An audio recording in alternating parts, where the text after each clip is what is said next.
முதல் வாசகம். மக்களினங்களுக்கு இறைவாக்கினனாக உன்னை ஏற்படுத்தினேன்.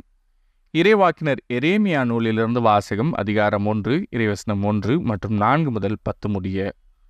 பென்யமின் நாட்டு அனத்தோத்தில் இருந்த குருக்கள் ஒருவரான இலிக்கியாவின் மகன் எரேமியாவின் சொற்கள். எனக்கு அருளப்பட்ட ஆண்டவரின் வாக்கு. தாய் வயிற்றில் உன்னை நான் உருவாக்கும் முன்பே அறிந்திருந்தேன். நீ பிறப்பதற்கு முன்பே உன்னை திருநிலைப்படுத்தினேன். மக்களிடங்களுக்கு இறைவாக்கினனாக உன்னை ஏற்படுத்தினேன். நான் என் தலைவராகிய ஆண்டவரே, எனக்கு பேசத் தெரியாதே, சிறு பிள்ளைதானே என்றேன். ஆண்டவர் என்னிடம் கூறியது, சிறு பிள்ளை நான் என்று சொல்லாதே. யாரிடமெல்லாம் உன்னை அனுப்புகின்றேனோ அவர்களிடம் செல். எவற்றையெல்லாம் சொல்ல கட்டளையிடுகின்றேனோ அவற்றை சொல். அவர்கள் முன் அஞ்சாதே, ஏனெனில் உன்னை விடுவிக்க நான் உன்னோடு இருக்கின்றேன் என்கிறார் ஆண்டவர். ஆண்டவர் தம் கையை நீட்டி என் வாயை தொட்டு என்னிடம் கூறியது, இதோ பார், என் சொற்களை உன் வாயில் வைத்துள்ளேன். பிடுங்கவும் தகர்க்கவும் அழிக்கவும் கவிழ்க்கவும் கட்டவும் நடவும் இன்று நான் உன்னை மக்களினங்கள் மேலும் அரசுகள் மேலும் பொறுப்பாளனாக ஏற்படுத்தியுள்ளேன். இது ஆண்டவரின் அருள்வாக்கு. இறைவா, உமக்கு நன்றி. பதிலுரை பாடல். ஆண்டவரே, என் வாய் உமது நீதியையும் மீட்பையும் எடுத்துரைக்கும். ஆண்டவரே, உம்மிடம் நான் அடைக்கலம் புகுந்துள்ளேன். ஒருபோதும் நான் வெட்கமுற விடாதேயும். உமது நீதிக்கேற்ப என்னை விடுவித்தருளும். எனக்கு நீர் செவிசாய்த்து என்னை மீட்டுக் கொள்ளும். ஆண்டவரே, என் வாய் உமது நீதியையும் மீட்பையும் எடுத்துரைக்கும். என் அடைக்கலப்பாறையாக நீர் இருந்தருளும்.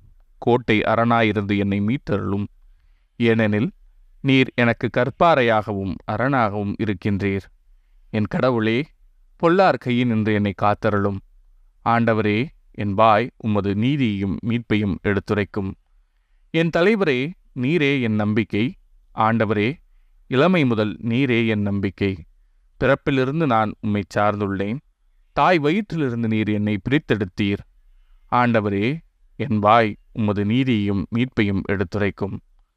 என் வாய் நாள்தோறும் உமது நீதியையும் நீர் அருளும் மீட்பையும் எடுத்துரைக்கும். கடவுளே, என் இளமை முதல் எனக்கு கற்பித்து வந்தீர். இனி வரும் நாள்களிலும் வியத்தகு செயல்களை அறிவிப்பேன். ஆண்டவரே, என் வாய் உமது நீதியையும் மீட்பையும் எடுத்துரைக்கும். நற்செய்தி வாசகம். 100 மடங்காக விளைச்சலை கொடுத்தன. மத்தேயு எழுதிய தூய நற்செய்தியிலிருந்து வாசகம். அதிகாரம் 13, இறைவசனங்கள் 1 முதல் 9 முடிய.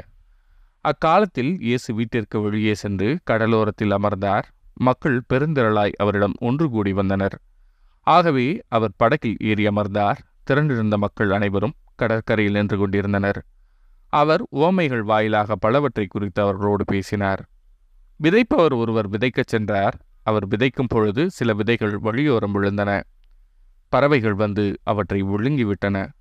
வேறு சில விதைகள் மிகுதியாக மண்ணில்லாத பாறை பகுதியில் விழுந்தன. அங்கே மண் ஆழமாக இல்லாததால் அவை விரைவில் முளைத்தன.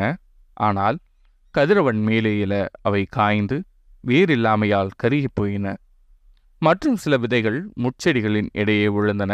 முட்செடிகள் வளர்ந்து அவற்றை நெருக்கிவிட்டன. ஆனால் இன்னும் சில விதைகள் நல்ல நிலத்தில் விழுந்தன. அவற்றுள் சில 100 மடங்காகவும் சில 60 மடங்காகவும் சில 30 மடங்காகவும் விளைச்சலை கொடுத்தன. கேட்கச் செவியுள்ளோர் கேட்கட்டும் என்றார். இது ஆண்டவரின் அருள்வாக்கு. கிறிஸ்துவே, உமக்கு புகழ்.